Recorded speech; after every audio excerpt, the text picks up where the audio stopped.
What did the substance do to Elisabeth Sparkle's body? What is the essence of her nightmarish anatomical changes? And what hardly noticeable yet fundamental details might you have missed in the scenes of the new self being born? This video answers these and other fascinating questions related to the movie The Substance. Don't forget to subscribe to the channel and support the video with your activity. This means a lot to me. Yes. Hello.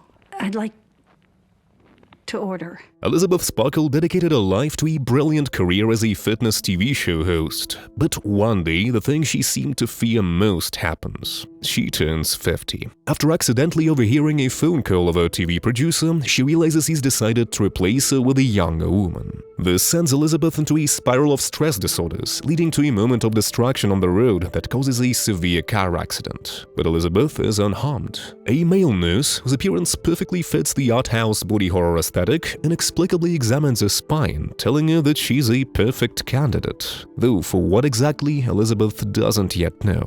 However, the essence of the experiment for which Elisabeth has been chosen as a candidate is detailed on the flash drive that the male nurse discreetly slipped into the pocket of her coat. The entire experimental process is called The Substance, a procedure that triggers abnormal cell division, resulting in a new, improved version of yourself, and nothing more than that. Elisabeth hesitates at first, but ultimately she agrees. The experiment's manager gives her an address where she must pick up her first package, a set of chemical and medical supplies. An interesting detail is that the manager directs her to a pick-point location based on her residential address. This way we understand that the distribution network for this experiment is already spread across the entire city. Yet there aren't many test subjects who've agreed to the procedure. In fact, in Elisabeth's neighborhood, she was the second person to consent. Inside the package, Elisabeth finds the activator for single use only, the stabilizer for the other self, a switch for the transition, and nutrients, both for the matrix, that is Elisabeth herself, and for the other self. Standing in her unhomely bathroom, Elisabeth injects herself with the activator. I wonder if she gave any thought to how exactly this cellular division would unfold inside her body when she was getting acquainted with the experiment presentation. Since, in fact, the process turns out to be agonizing and excruciating. The new self forms directly inside her torso, tearing through her back to enter the world. And the key detail in these scenes is that the birth of this new self is an incorrect, horrifying, viviparous process. Yes, a viviparous process. This is where one of the film's core sci-fi concepts lies. Yes, there are some of those here.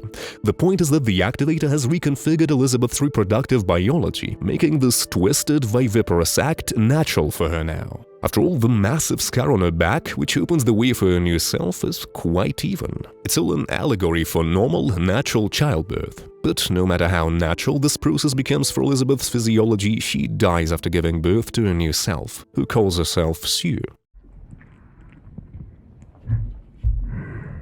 In these shots, we see her breathless, her body is lifeless. And no wonder, it's impossible to survive something like this. Her torso's contents have been critically mangled. Using surgical tools from the kit, Sue stitches Elisabeth's back shut, then intravenously injects her with food for the matrix. Only then does Elisabeth revive. And here lies another crucial sci-fi detail of the movie. Elisabeth only lives and will continue living by constantly consuming these nutrients. Any deviation from the regimen accelerates the generative processes in her body. One more interesting detail is that Elisabeth will receive 2 weekly nutrient kits, one for herself and the other one for her other self. This may suggest that Elisabeth will take these substances even during her waking hours, though the film never explicitly states or shows this. The newborn Sue quickly begins to feel unwell, realizing she needs the daily stabilization procedure. Along with the nosebleeds, she feels sudden dizziness and disorientation. This is because, as per the experiment's creator's idea, the new self's body is incapable of producing its own cerebrospinal fluid. It is CSF that plays a crucial role in maintaining stable metabolic processes in the nervous system. But why do I claim that the experiment's creators intentionally made Sue's body unable to produce CSF? Because it all seems deliberately engineered to create an artificial dependency and the need for maintaining a social balance between the matrix and the new self. This is how the experiment was designed. Finally, Sue extracts the fluid from Elisabeth's spine and injects it into herself intramuscularly. There is little physiological logic behind this, just as there's little logic to how deep Sue injects the needle into Elisabeth's spine to extract the stabilizer. In reality, she would have simply pierced right through the spine with this needle.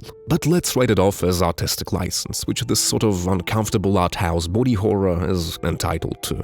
Now, one of the biggest questions: how does Sue know she must first stitch Elisabeth's back before extracting the fluid? And how does she even know how to do all of this? After all, there were no additional manuals included in the procedure kit. In fact, we've already answered this question when we said that Sue's birth was a viviparous process. Sue is Elisabeth's child. This reveals the main social dimension of the experiment. Her ability to stitch the mother's back, like all other actions, are her innate instincts, much like a common newborn's instinct to seek their mother's breast. This explains why Elisabeth, despite being in fact a completely different personality living a separate life from Sue, cared so much about her success. She's a mother, and she cares about her no matter what. As simple as that, though Elisabeth herself never fully comprehended this. Elisabeth's career glittered with success, yet returning from the TV studio to a spacious apartment, she felt only one thing: loneliness. She was lonely her whole life, and she finally found the essence of life in Sue, because Sue is her child. With a pure heart, people are gonna love that. They must switch the dominant role every 7 days without exception. It is achieved through blood exchange. While one self remained active, the other entered a week-long stasis, being fed with nutrients. In fact, there is no balance in this rotation. Sue could maintain functionality for weeks or months, nourished by Elisabeth's stabilizer fluid, whereas even a few hours delay proved catastrophic for Elisabeth herself. This serves as another powerful allegory for generational relationships, a parent's instinctive readiness to sacrifice their time and life for their children. Yes, we could dig even deeper into this topic, but we're here for sci-fi elements and, of course, for body horror. And the body horror won't be slow in coming. The first brief period of Sue overstaying her active cycle causes degenerative changes in Elisabeth, affecting just the index finger on her right hand for the time being. The condition resembles arthritis coupled with rheumatism, also accompanied by other acute inflammatory processes and skin necrosis. While these aren't exclusively age-related pathologies, the creators clearly tried to visualize a terrifying accelerated aging process. Sue's continued negligence toward Elisabeth's allotted time worsens, and with it, the extreme aging transformations in the Matrix body become worse too.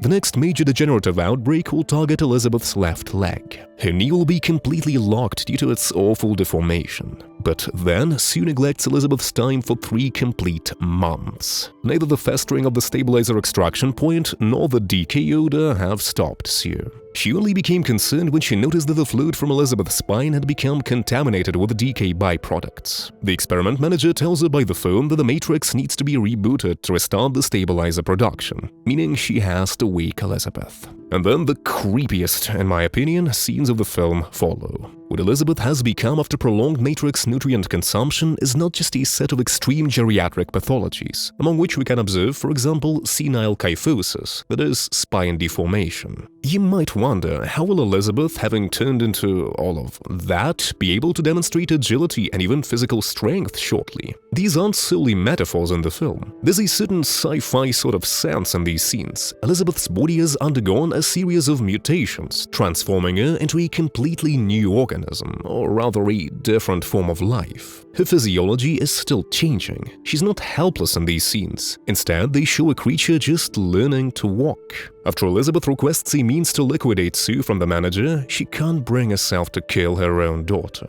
And we finally come to the scene when, for the first time ever, the Matrix and the other self will be both awake. Their brutal fight ends with Sue killing Elisabeth. And this means just one thing for her. Her body starts to decay without the stabilizer fluid. Teeth, nails, even the classic body horror imagery. That's what we want tonight!